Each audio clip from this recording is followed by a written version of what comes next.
Hey, class, welcome to today's lesson. It is a new week, it is Monday, and we are going over something new. Today it is the start of week 8, and week 9 next week we will be going over reviewing for our Unit 3 District Common Assessment, our 9 weeks test. Okay, so make sure I will be sending out a review sheet on Monday. And so make sure to be looking out for that. But today is Monday, October the 5th, and we are going over 7.4D, which is rates, ratios, and percent. So today, if you read this with me, this next line, it says, today, I will be able to solve problems involving ratios and rates using proportions. Okay. And so we're going to go right into this. It says, here's example 1. It says a ratio of boys to girls. Okay, boys to girls in a dance class is 3 to 2. So notice how I did this, B to G. However they explain it is what it represents. So boys to girls, okay? The boys is 3, the girls is 2. So when it says a ratio, that means the relationship of boys to girls is 3 to 2. If there are 12 boys in the class, how many girls are there? So we want to know how many girls there are in the class. Well, let's start with our units. Our units are boys to girls, right? And they're going to start with what we know. What we know is that there are 3 boys for every 2 girls. So before we go into this, let's just talk about what this means, this ratio of boys to girls. So let's go boys, girls. And so let's say I have 3 boys, and it says the ratio for boys to girls is 3 to 2. So if I add another 3 boys, that's going to be another 2 girls. And if I add another 3 boys, that's going to be another 2 girls. And the ratio is going to maintain the same. And if I add another 3 boys, that's going to be 2 girls. So altogether, these, when I add them up, there's 1, 2, 3, 4 sets of these. This is 12. And so how many girls do we see here? 2, 4, 6, 8. So 12 to 8. Now you can draw it out like this, and you see how these add up to 12. But instead of adding 3 plus 3 plus 3 plus 3, I could say, what number brings me on the boy side from 3 to 12? How many sets of 3 are in 12? Well, 3, 6, 9, 12. There's 4 of them. And for the ratio, you see this right here, this fraction is equal to a fraction. This means a ratio is equal to a ratio. That's called a proportion. Okay. And the way a proportion works is they're basically equivalent fractions. And so if I want to maintain this equivalency, I can't multiply this number down here by any number, because then it wouldn't be representative of these amount of sets here. There are actually still 4 sets of 2, because there are 4 sets of 3. I would still multiply the 2 times 4. All right, so since I multiplied the 3 times 4 to get to 12, I would do the same thing to the 2, and I would get 8. So to answer the question, it would be 8. All right. And so what we're really doing is we're trying to find the relationship either on the bottom or the top, whatever 2 numbers we do have. We have to try to find the relationship, multiplication and division relationship there, to figure out how to do the bottom or the top, whichever one we're trying to find. Notice how when I'm going from the 3 to the 12, it's times 4.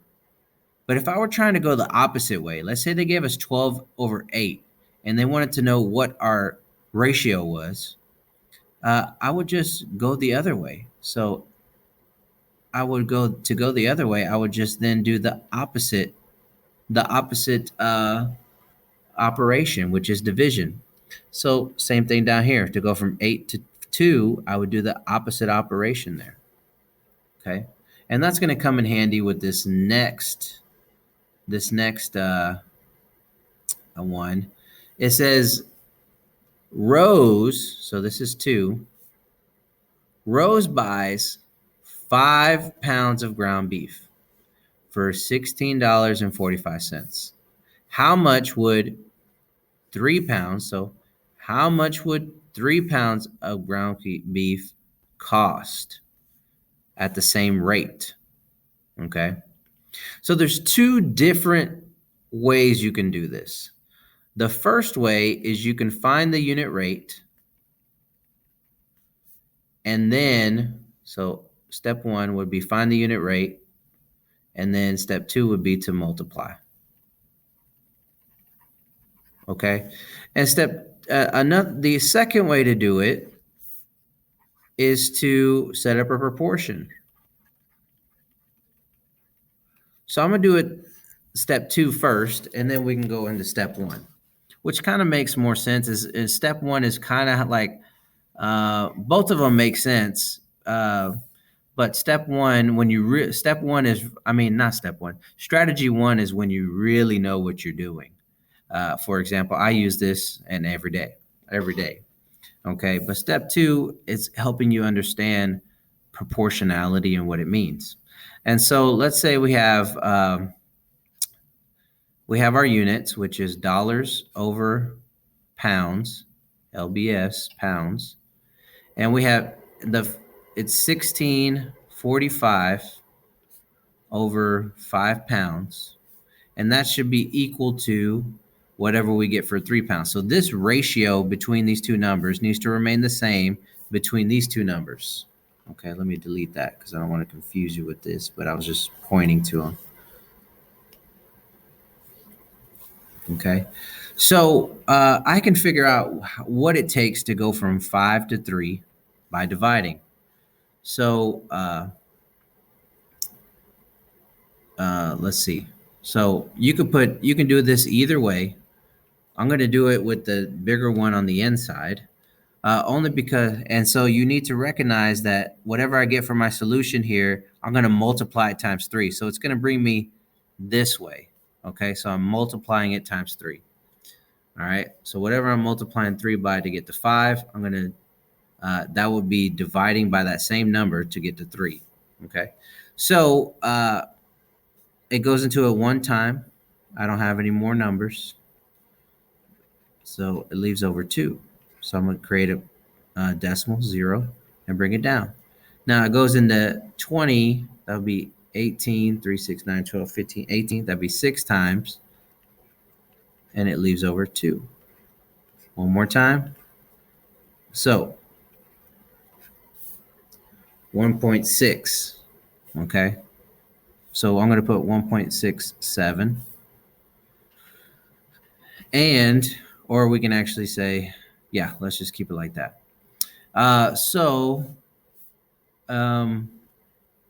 This is 1. So I can multiply 3 times 1.67 to get 5. And then I can also divide 5 by 1.67 to get 3. So to go this way, what operation do we have? Well, to go from 5 to the 3, it had to be division.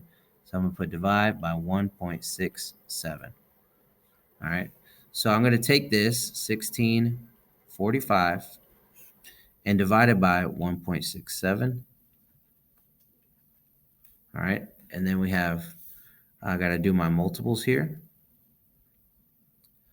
Let's see, 1.67 plus 167. It's going to be 14, 12, 13, and 3. So that's going to be 133,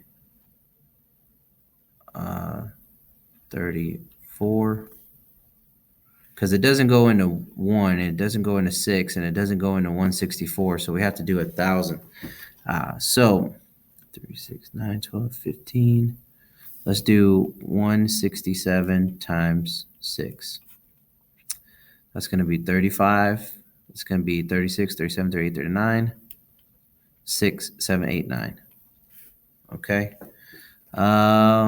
Let's see. Let's do 167 times, 167 times 10 is 167 with a 0 at the end. So that's a little bit too much. So it's going to be 9. And so times 9 is going to be 7, what's that, 63? And then it's going to be 54 plus 6 is going to be 60. 9 plus 6 is going to be 15. So it's going to be 1503. And then we got 2 left over, 4 left over, 1 left over. And then we're going to need to add a decimal 0. Bring that down. So now it's into 1420. So we know 9's too big. And so minus 100 here. So it has to be minus 100. Yeah. So it would have to be 8. Let's see what that gives us.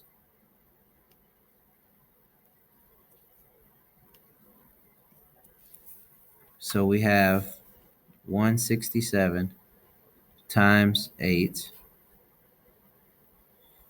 And it's going to be 8, 6, 12, 32, 40, 48, 56.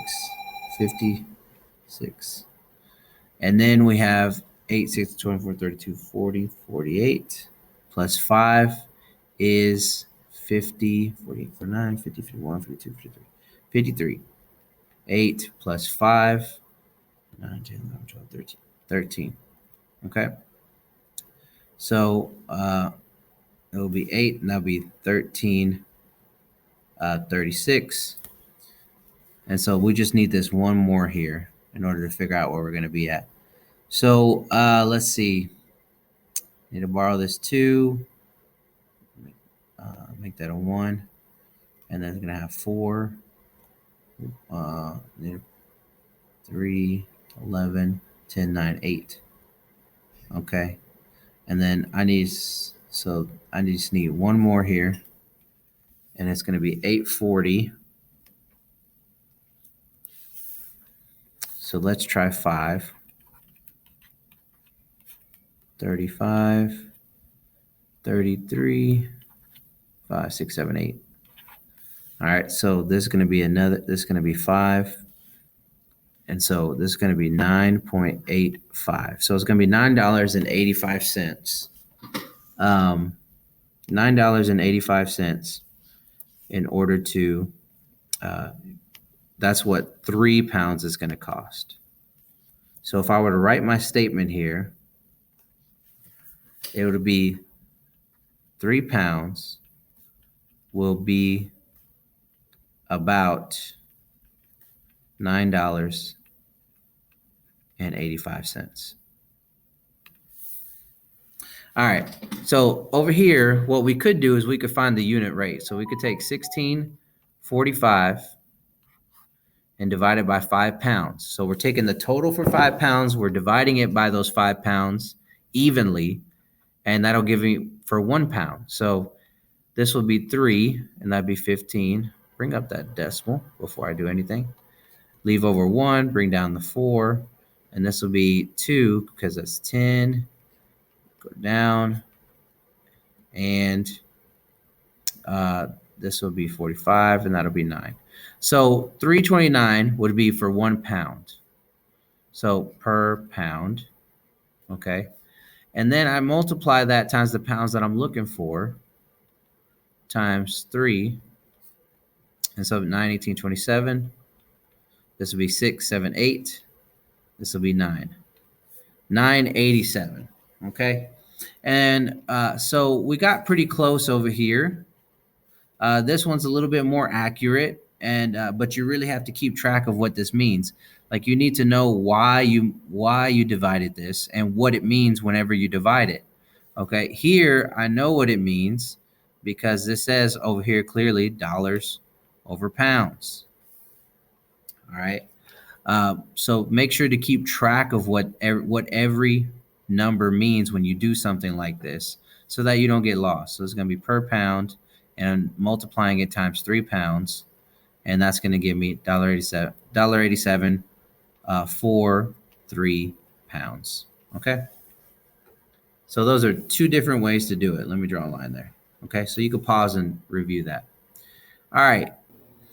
All right. So we're on to the next one. It says Kim needs 3/4 of a cup of sugar to bake a pineapple cake. Now, how many pineapple cakes does 3/4 cups of sugar make? It's going to make 1 cake. How many cups of sugar will Kim need to bake 4 cakes? Well, if 1 cake, well, first off, we're going to put our units. Our units are the words that the numbers represent. Just in case you haven't gotten that by now, units are the words that the numbers represent. Okay? So the first thing would be cups, and the second thing would be for a cake. All right?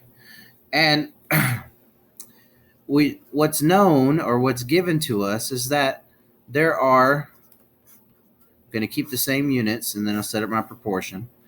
There are 3/4 cups for 1 cake. And we want to know how much it'll be for 4 cakes.